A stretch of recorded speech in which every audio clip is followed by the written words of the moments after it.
Bharathiyar university கீழே இருக்கும். எங்கே இருக்குன்னா கோயம்புத்தூர்ல மருதமலை தெரியுமில்ல, மறுபடை வீடுகளில் ஒன்று, அந்த மருதமலைக்கு பக்கத்துலேயே இருக்கு, 1 கிலோமீட்டர்ல இருக்கு. ஸோ கிட்டத்தட்ட ஒரு 50 ஏக்கர்ஸ் மேலே இருக்கு அந்த யூனிவர்சிட்டி. ஸோ அதுக்கு தான் நம்ம டிகிரி அவங்க தான் கொடுப்பாங்க. நீங்கள் என்ன எக்ஸாம் எழுதினாலும் என்ன மார்க்ஸிங் கொடுத்தாலும் எல்லாமே அந்த யூனிவர்சிட்டி மூலமாக தான் நம்மளுக்கு வரும். ஓகேவா?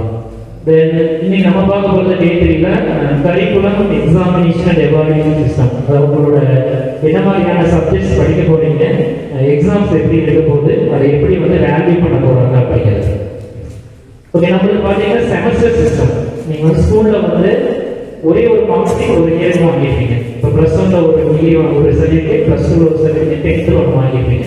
இங்கே பார்த்தீங்க அப்படின்னா 6 செமஸ்டர். உங்களுக்கு வந்து 6 செமஸ்டர், 6 டைம் நீங்கள் படிக்கணும், 6 எக்ஸாம்ஸ் எழுதணும். ஸோ ஃபர்ஸ்ட் இயர் பார்த்தீங்கன்னா உங்களுக்கு ஃபர்ஸ்ட் 2 செமஸ்டர், செமஸ்டர் 1 and 2 எப்போ கம்ப்ளீட் ஆகுதுன்னா 25-26 கம்ப்ளீட் ஆகும். Then second year 26-27, then third year பார்த்தீங்கன்னா 27-28. உங்களோட பேட்ச் கேட்டாங்க அப்படின்னா 25 to 28 பேட்ச் அப்படின்னு சொல்லுவோம். நீங்கள் யாரு கேட்டாலும் 25 to 28 பேட்ச். நெக்ஸ்ட் சப்ஜெக்ட்ஸ் பார்த்தீங்கன்னா தமிழ் 4 செமஸ்டர் எல்லாத்துக்குமே. ஆல்ரெடி 6 செமஸ்டர் சொல்லிட்டேன். அதில் தமிழ் மட்டும் 4 செமஸ்டர் இருக்கும். Semester 1, 2, 3 and 4. அதே மாதிரி இங்கிலீஷ் சப்ஜெக்ட்ஸ் வந்து 1, 2, 3, 4 இருக்கும். அப்புறம் மேஜர் சப்ஜெக்ட்ஸ் இருக்கும். அதாவது நீங்கள் கம்ப்யூட்டர் எடுத்துட்டீங்க, கம்ப்யூட்டர், காமர்ஸ் எடுத்தீங்க, காமர்ஸ் சப்ஜெக்ட்ஸ், தமிழ் எடுத்தால் தமிழ், இங்கிலீஷ் எடுத்தால் இங்கிலீஷ், மேக்ஸ் எடுத்தால் அந்த சப்ஜெக்ட்ஸ் இருக்கும். தென் ப்ராக்டிகல்ஸ் வந்து கம்ப்யூட்டர் பேப்பர்ஸ். யாரெல்லாம் கம்ப்யூட்டர் கோர்ஸ் எடுத்துருக்கீங்களோ அவங்களுக்கு கம்ப்யூட்டர் பேப்பர்ஸில் ப்ராக்டிகல்ஸ் இருக்கும். தென் நான்-முதல்வன் கோர்ஸ்.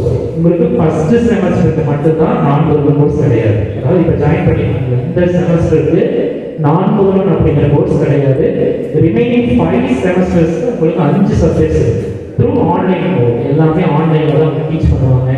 நீங்கள் மொபைல் ஃபோன்ஸ் கம்பல்சரி எல்லாத்துக்கும் வேணும். அதில் வந்து மொபைல் நம்பரையும் இமெயில் அட்ரஸையும் மாற்றுறீங்க. இப்போ ஒரு நம்பர் வச்சிருக்கீங்க, நெக்ஸ்ட் இயர் என்ன பண்ணுறீங்கன்னா ஒரு மெயில் ஐடி மாற்றிருக்கீங்க. ஸோ அந்த mail ID mobile number change பண்ணாதீங்க. ஏன்னா அந்த online course first time register பண்ணிட்டீங்கன்னா அதே தான் உங்களுக்கு அந்த 6 செமஸ்டர். அதனால் அந்த ஒரு சேஞ்சஸ் எதுவும் பண்ண வேண்டாம். நெக்ஸ்ட் பார்த்தீங்கன்னா ஃபவுண்டேஷன் கோர்ஸஸ் இருக்கும். அதாவது environmental studies, value education, human rights சொல்லி அந்த சப்ஜெக்ட்ஸ் எல்லாம் இருக்கும், ஜெனரல் அவேர்னஸ் எல்லாம் இருக்கும். இது ஒன் ஆஃப் தி சப்ஜெக்ட்ஸ் இருக்கும். இதை தவிர பார்த்தீங்கன்னா எலக்டிவ் அண்ட் அலைட் சப்ஜெக்ட்ஸ் சொல்லுவாங்க. அதாவது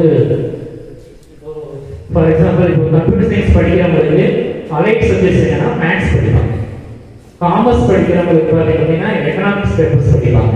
அதே மாதிரி மேக்ஸ் படிப்பாங்க, பிசினஸ் மேக்ஸ் சொல்லி. அந்த மாதிரி allied papers and elective papers நம்மளுக்கு இருக்கு. Next syllabus.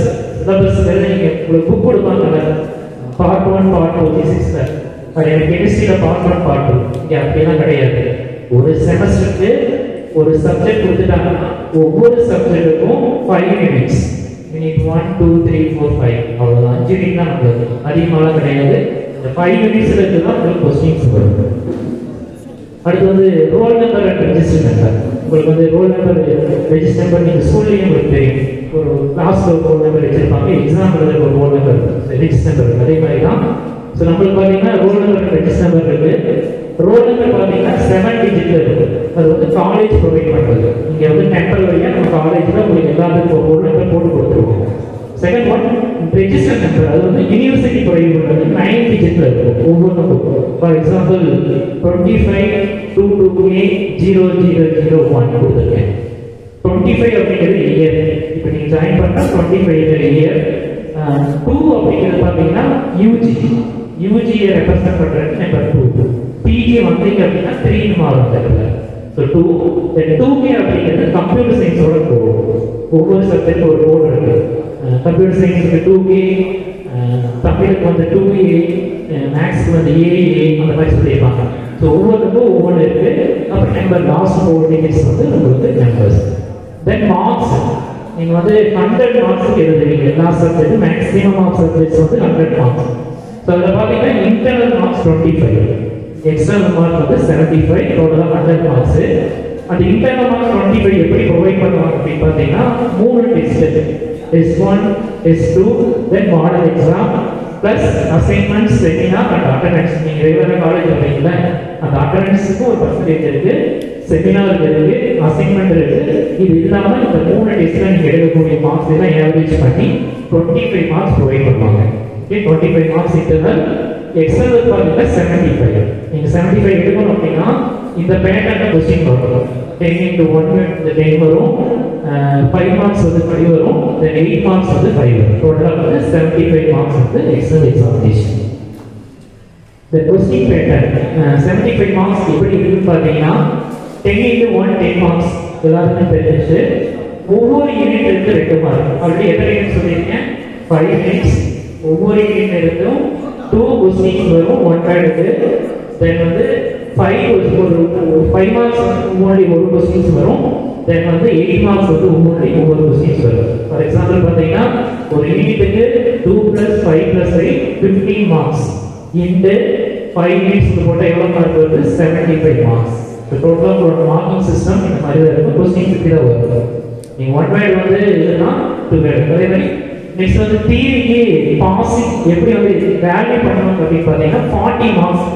நீங்க எழுதக்கூடிய 100 மார்க்ஸ் எக்ஸாம் எழுதுவீங்க, பாசிங் பாத்தீங்கன்னா 40%. 40 மார்க் எடுத்தா தான் பாஸ். ஸ்கூல்ல எவ்வளவு மார்க் பாசிங் மார்க்? 35.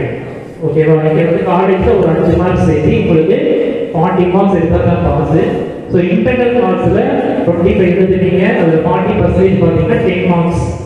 அதே மாதிரி எக்ஸ்டர்னல்ல 75 எழுதுவீங்க, அதுக்கு பாஸ் மார்க் வந்து 30.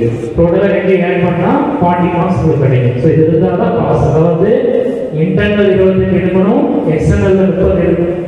25க்கு 10, எக்ஸ்டர்னல் 75க்கு 30, டோட்டலா 40 இருக்கும். இருந்தா தான் நமக்கு பாஸ் மார்க்ஸ் வந்து வரும். ஓகே, நெக்ஸ்ட் வந்து பிராக்டிகல் எக்ஸாம். பிராக்டிகல் பேப்பர்ஸ் இருக்குன்னு சொன்னாங்கல, இந்த பிராக்டிகல் சப்ஜெக்ட்ஸ் பாத்தீங்கன்னா அதுக்கு 40 மார்க்ஸ். இன்டர்னல் மார்க் பாத்தீங்கன்னா 40 மார்க் இன்டர்னல். எக்ஸ்டர்னல் மார்க் வெளியிருந்து எக்ஸ்டர்னல் எக்ஸாமினர் வந்து கண்டக்ட் பண்ற அந்த எக்ஸாமினர்ஸ் பாத்தீங்கன்னா 60 மார்க், டோட்டலா 100. சோ அதுலயும் பாத்தீங்கன்னா 40% தான். 40க்கு 40% 16 எடுக்கணும், 60க்கு 40% 24 எடுக்கணும். டோட்டலா பாத்தீங்கன்னா 40 மார்க்ஸ். சோ இதுலயும் வந்து 100க்கு 40 எடுத்தா தான் பாஸ். நெக்ஸ்ட் நெக்ஸ்ட் பாத்தீங்கன்னா இப்போ மார்க் தெரிஞ்சிச்சு, சப்ஜெக்ட்ஸ் என்னென்ன இருக்கு அப்படின்னு தெரிஞ்சிச்சு. நெக்ஸ்ட் அட்டெண்டன்ஸ் ஆல்ரெடி சொல்லியிருப்போம். அட்டெண்டன்ஸ் டெய்லி வரும்னு சொல்லியிருப்போம். ஸோ அந்த அட்டெண்டன்ஸ் பர்சன்டேஜ் எப்படி கால்குலேட் பண்ணுறோம்னு பார்த்தீங்கன்னா, இப்போ ஒரு செமஸ்டருக்கு 90 days. ஆல்ரெடி 6 செமஸ்டர் சொன்னேன். ஒவ்வொரு செமஸ்டருக்கும் 90 ஒர்க்கிங் டேஸ். இப்போ உங்களுக்கு எத்தனாவது நாள்? 3rd டே. காலேஜ் ஆரம்பிச்சு நீங்கள் 3 நாள் காலேஜ் வந்துட்டீங்க. இன்னும் உங்களுக்கு வந்து 87 days தான் காலேஜ். ஓகேவா? ஸோ இந்த 90 daysல நீங்கள் எக்ஸாம் எழுதணும் அப்படின்னா 75% இருந்தால் எக்ஸாம் எழுதணும். அதாவது பர்சன்டேஜ் கால்குலேட் பண்ணும்போது நெக்ஸ்ட் ஸ்லைட் போங்க. ஃபார் எக்ஸாம்பிள் இந்த செமஸ்டர் நீங்கள் வந்து 70 நாள் காலேஜ் வந்துருக்கீங்க, சரியா? டோட்டலாக 90 நாள். 70 × 90 × 100 போட்டீங்கன்னா 77.77%. ஸோ நீங்கள் எக்ஸாம் எழுதலாம், அப்போ எக்ஸாம் எழுதலாம். நம்பர் 2 செகண்ட் கேட்டகரி பார்த்தீங்கன்னா 60 days தான் காலேஜ் வந்துருக்கீங்க. 90 நாள் காலேஜ் நடக்குது, 60 நாள் தான் காலேஜ் வந்துருக்கீங்க. ஸோ 60க்கு பர்சன்டேஜ் போட்டால் 66.66%. நீ என்ன பண்ணணும் அப்படின்னா காண்டனேஷன் சொல்லி ஒரு ஃபீஸ் வாங்குவாங்க யூனிவர்சிட்டியில். உங்களோட பர்சன்டேஜ் 66 இருந்துச்சு அப்படின்னா காண்டனேஷன் ஃபீஸ் பே பண்ணிட்டு நீங்கள் எக்ஸாம்ஸ் எழுதலாம். Then third one 50 days. 90 நாள் காலேஜ் நடக்குது, 50 நாள் தான் காலேஜ் வரீங்க அப்படின்னா உங்கள் பர்சன்டேஜ் வந்து 55.55. உங்களுக்கு என்ன பண்ண முடியாதுன்னா எக்ஸாம்ஸ் எழுத முடியாது. 90 நாள் காலேஜ் நடந்தால் நீங்கள் அந்த 60 நாள் 70 நாளுக்குள்ள காலேஜ் பண்ணீங்கன்னா எக்ஸாம்ஸ் அலோடு. இதில் பார்த்தீங்கன்னா சொல்லிப்போம் எலிஜிபிள் டு ரைட் எக்ஸாமினேஷன் 75% தான் இருக்கும். பே காண்டனேஷன் ஃபீஸ் அதிகமாக இல்லை. முதல்ல 1500 வாங்கினாங்க, இப்போ 600. அவ்வளோதான். அது என்ன பர்சன்டேஜ்னா 65 to 74 இருக்கிறவங்க 6 ரூபாய் கட்டிக்கலாம். தென் இந்த காண்டனேஷன் ஃபீஸ் ரூல்ஸ் இருக்குது. நீங்கள் பாட்டுக்கு 6 செமஸ்டருக்கும் 6 ரூபாய் கட்டி எக்ஸாம் எழுதணும் அப்படின்னு கிடையாது. காண்டனேஷன் ஃபீஸ் ஃபார் ஒன்லி 2 times. நீங்கள் இப்போ 3 இயர்ஸில் நீங்கள் கட்டக்கூடிய காண்டனேஷன் ஃபீஸ் 2 டைம் தான் கட்ட முடியும். அதாவது ஒரு 2 செமஸ்டர் நீங்கள் காலேஜ் வரல கம்மியாக தான் வந்துருக்கீங்கன்னா அந்த ஃபீஸை கட்டி எழுதிக்கலாம். மீதி 4 செமஸ்டர் காலேஜ் கம்ப்ளீட் ஆகும். ஓகேவா? அதனால 2 times only you are eligible. Next exam எழுத முடியாது அப்படின்னா 50 to 64% attendance. Then below 50 college வந்து வரணும். 10 நாள் தான் காலேஜ் வந்திருப்பான். அவனுக்கு எங்கே பர்சன்டேஜ் போகும்னா 50 கீழே போயிடும். அப்படி இருக்கிறவங்க என்ன பண்ணணும்?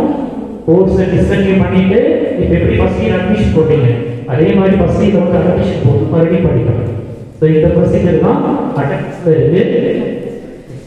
இது அதோட எக்ஸாம்பிள்ஸ். அடுத்தது mark sheet and degree. Already சொல்லிட்டேன் 6 செமஸ்டர் இருக்குன்னு சொல்லிட்டோம். ஒவ்வொரு செமஸ்டருக்கும் ஒரு மார்க் ஷீட் கொடுப்பாங்க. ஒரு 6 செமஸ்டருக்கு 6 மார்க் ஷீட். +1 +2 நீங்க 2 மார்க் ஷீட் 10th கொண்டு 3 தான் வாங்கியிருப்பீங்க. காலேஜை பொறுத்தளவுக்கு 6 மார்க் ஷீட் வந்து உங்களுக்கு ப்ரொவைட் பண்ணுவாங்க. அந்த கம்ப்ளீட் தான் ஃபைனல் இயர். நீங்க ஃபைனல் இயர் முடிப்பீங்க. முடிக்கும் போது உங்களுக்கு அடிஷனலா ஒரு மார்க் ஷீட் கொடுப்பாங்க. என்னன்னு பார்த்தீங்கன்னா provisional and consolidated mark statement. அதாவது டிகிரியோட ப்ரொவிஷனலும் தொகுப்பு பட்டியல். அதாவது எல்லா மார்க்கும் அது பிரிண்ட் ஆயிருக்கும். 6 செமஸ்டரோட மார்க் பிரிண்ட் ஆயிருக்கும். 6 செமஸ்டர்ல தனித்தனியா இருக்கும். இது ஒட்டுக்கா பிரிண்ட் பண்ணி ஒரு மார்க் ஷீட் வந்து உங்களுக்கு ப்ரொவைட் பண்ணுவாங்க. அதுக்கப்புறம் எல்லா சர்டிஃபிகேட் நீங்க வாங்கிட்டீங்க. இந்த சர்டிஃபிகேட் எப்போ ஜெனரேட் ஆகும் தெரியுங்களா? ப்ரொவிஷனல் கன்சர்வேட்டட் எல்லா சப்ஜெக்டும் பாஸ் பண்ணாத ஜெனரேட் ஆகும். நீங்க 6 செமஸ்டர் படிக்கிறீங்க. 6 செமஸ்டரும் பாஸ் பண்ணாதான் அந்த சர்டிஃபிகேட் ஜெனரேட் ஆகும். இதெல்லாம் வாங்கினதுக்கு அப்புறம் நீங்க என்ன பண்ணணும்னா டிகிரி அப்ளை பண்ணணும். டிகிரிலாம் பார்த்துருக்கீங்களா? நண்பன் படத்துல ரிலீஸ் ஆகல அந்த டிகிரி சர்டிஃபிகேட் அது வாங்கணும் அப்படின்னா அதை அப்ளை பண்ணணும். எதுனா இந்த ப்ரொவிஷனல் கன்சாலிடேட் வந்ததுக்கு அப்புறம் டிகிரி அப்ளை பண்ணணும். அந்த டிகிரி வந்து கான்வெகேஷன் ஃபங்க்ஷன் வைப்பாங்க. நான் சொன்ன தொப்பி காட்டி ஃபங்க்ஷன் இருக்கு பாருங்க. போட்டெல்லாம் போட்டு கேப்பெல்லாம் போட்டு வாங்குவாங்கல்ல அந்த ஃபங்க்ஷன் இந்த காலேஜில் நடக்கும். ஒரு 1 இயர்ல நடக்கும். நீங்க டிகிரி முடிச்சுட்டு வித்தின் 1 இயர்ல அந்த டிகிரி ஃபங்க்ஷன் நடக்கும். உங்களுக்கு டிகிரிஸ் வந்து இஷ்யூ பண்ணுவாங்க. ஓகேவா?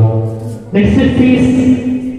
செமஸ்டர் 1ல இருந்து 5 வரைக்கும் இங்க இருக்கிற காமன் ஃபீஸ். இதை தவிர எந்த ஃபீஸும் எக்ஸாம்பிள் யாரும் வாங்க மாட்டாங்க. பார்த்தீங்கன்னா காஸ்ட் ஆஃப் அப்ளிகேஷன். நீங்க இந்த எக்ஸாம்பிள் ஒரு அப்ளிகேஷன் ஃபில் பண்ணுவீங்க. அந்த அப்ளிகேஷனுக்கு 75 rupees. தென் மார்க் ஸ்டேட்மெண்ட் மார்க்ஸ் கொடுப்பாங்கல்ல ஒவ்வொரு ஸ்டேட்மெண்ட்ஸ் இருக்கும். அதுக்கு 150. பேப்பர் எக்ஸாம் எழுதுறீங்க தியரி பேப்பர். அந்த தியரி பேப்பருக்கு ஒவ்வொரு பேப்பருக்கும் 100 rupees. இப்போ தமிழ் இங்கிலீஷ் மேஜர் சப்ஜெக்ட் 2 இருக்கும். அலைட் சப்ஜெக்ட் 1 இருக்கும். ப்ராக்டிக்கல் இருக்கும். எஃப்சி இருக்கும். ஒரு 8 சப்ஜெக்ட் வரும். ஸோ ஒவ்வொன்றுக்கும் 100 rupees போடுவாங்க. தென் ப்ராக்டிக்கல் சப்ஜெக்ட்ஸ் இருக்கிறவங்களுக்கு அந்த ப்ராக்டிக்கல் சப்ஜெக்ட்ஸ்க்கு 120 rupees. இது வந்து செமஸ்டர் 1 to 5 இந்த ஃபீஸ் தான். இது தவிர வேறு எந்த ஃபீஸும் வராது. ஓகே. தென் செமஸ்டர் 6 லாஸ்ட் செமஸ்டர். நான் வந்து ஃபைனல் இயர் முடிக்க போறேன், நான் சூப்பர் சீனியர் ஆக போறேன் அப்படின்ட்டு ஃபைனல் இயர் நீங்க கட்டக்கூடிய ஃபீஸ் அந்த காஸ்ட் ஆஃப் அப்ளிகேஷன் இருக்கும். ஸ்டேட்மெண்ட் ஆஃப் மார்க்ஸ் இருக்கும். தியரி அதே தான். ப்ராக்டிக்கல் அதே தான். ப்ராக்டிக்கல் வந்து இப்போ அவைலபிள். ஏன்னா யாராவது ப்ராக்டிக்கல் இருக்கோ அவங்க தான் கண்டுபிடிங்க. தென் அடிஷனலாக பார்த்தீங்கன்னா ப்ராஜெக்ட் ஒர்க். இந்த காமர்ஸ் சிஎஸ்சிசி ஐடி ப்ராஜெக்ட்ஸ் இருக்கும். அந்த ப்ராஜெக்ட்ஸுக்கு 200 rupees பே பண்ணணும் அந்த சப்ஜெக்ட் மட்டும். தென் ப்ரொவிஷனல் அண்ட் கன்சல்டேட் நான் சொன்ன ஒரு கான்செப்ட் போட்ட மார்க் அதுக்கு வந்து 875 rupees. அந்த ப்ரொவிஷனல் கன்சாலிடேட் சர்டிஃபிகேட்டுக்கு 875 ரூபாய் பே பண்ணணும். தென் டிகிரி அந்த கான்வெகேஷன் பட்டம் கொடுப்பாங்கல்ல அதுக்கு வந்து 600 rupees இந்த ஃபீஸ் வருது. இது வந்து 6வது செமஸ்டர் நீங்க கட்டக்கூடிய அதிகபட்ச ஃபீஸ். 5 செமஸ்டர் ஒரே ஃபீஸ் தான். 6வது செமஸ்டர் மட்டும் இந்த அடிஷனலா அந்த ப்ரொவிஷனல் கன்சாலிடேட் அந்த டிகிரி சர்டிஃபிகேட் ஃபீஸ் வந்து அந்த வருது. ஓகே. என்ன வேலை போட்டிருக்கோம்? The pain of study is temporary, but the pain of not studying lasts forever. நீங்க பெயின் இப்ப படிக்கிறது கஷ்டமா இருக்கலாம், பட் ஃபியூச்சர்ல எல்லாமே இழக்க நேரிடும். எதுவுமே வந்து சக்சஸ்ஃபுல்லா ஆக முடியாது. அதனால வந்து படிங்க. 6 செமஸ்டர் கஷ்டமா தான் இருக்கும். ஃபர்ஸ்ட் 2 செமஸ்டர் கண்ணை கட்டி காத்து உண்டாதான் இருக்கும். பட் வந்து கொஞ்சம் கான்சன்ட்ரேட் பண்ணீங்கன்னா சக்சஸ்ஃபுல்லா லைஃப்ல வந்து செட்டில் ஆகும்.